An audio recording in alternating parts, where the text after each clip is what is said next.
کیا آب زمزم میں سادہ پانی مکس کر کے گھر آئے مہمانوں کو دے سکتے ہیں؟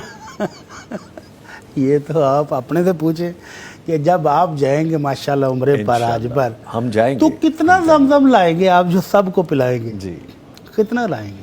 وہ ایک تھوڑی سی 10 کلو مقدار کا ہوگی۔ ہاں جی بڑی مشکل 10 کلو کو 1 گیلن وہ دیتے ہیں، جی تو اس سے زیادہ تو وہ لانے نہیں دیتے، مشکل ہے۔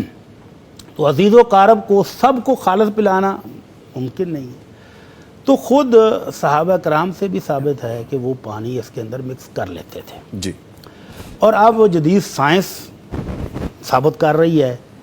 جاپنیز سائنسدانوں نے اس پر ریسرچ کی ہے، وہ کہتے ہیں کہ ہم نے اس کے ایک ذرے کو کروڑواں حصہ توڑ کے دیکھا ہے، اس کروڑویں حصے کے اندر بھی وہ تمام خصوصیات موجود ہیں جو اوپر والے حصے میں موجود تھیں۔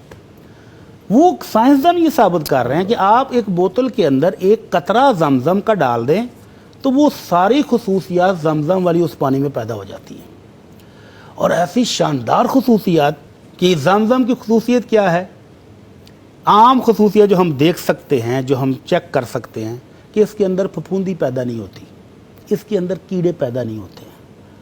اور میں نے ایک دفعہ جمعہ پڑھاتے ہوئے یہ خصوصیت بیان کی تو ایک بزرگ آئے، کہنے لگے میرے پاس 35 سال پرانا زمزم رکھا ہے گھر میں۔ ماشاء ہمارے بزرگ گئے تھے عمرے پر، وہ لائے تھے تو ہم نے بطور برکت وہ گھر میں رکھا ہوا ہے، میں اگلے جمعے آپ کو لا کے دکھاؤں گا، ابھی تک ویسے کا ویسے پڑا ہوا ہے۔ سبحان اللہ سبحان اللہ۔ تو اس میں پانی مکس کر لیں تو جاپنیز سائنسدان کہہ رہے ہیں کہ ایک قطرہ اگر ملائیں تو بھی وہ سارے کا سارا زمزم بن جاتا ہے، تو پھر اور کیا چاہیے؟ اب تو جدید سائنس بھی مان رہی ہے۔ تو اللہ کے رسول صلی اللہ علیہ وسلم نے بھی اپنے ایک صحابی سے کہا تھا کہ ہمیں کچھ پانی وہاں سے بھیجو، تو اس نے کئی مشکیزیں بھیجے پانی کی، اور ان پانی میں پھر مکس کر کے سب کو بانٹا گیا۔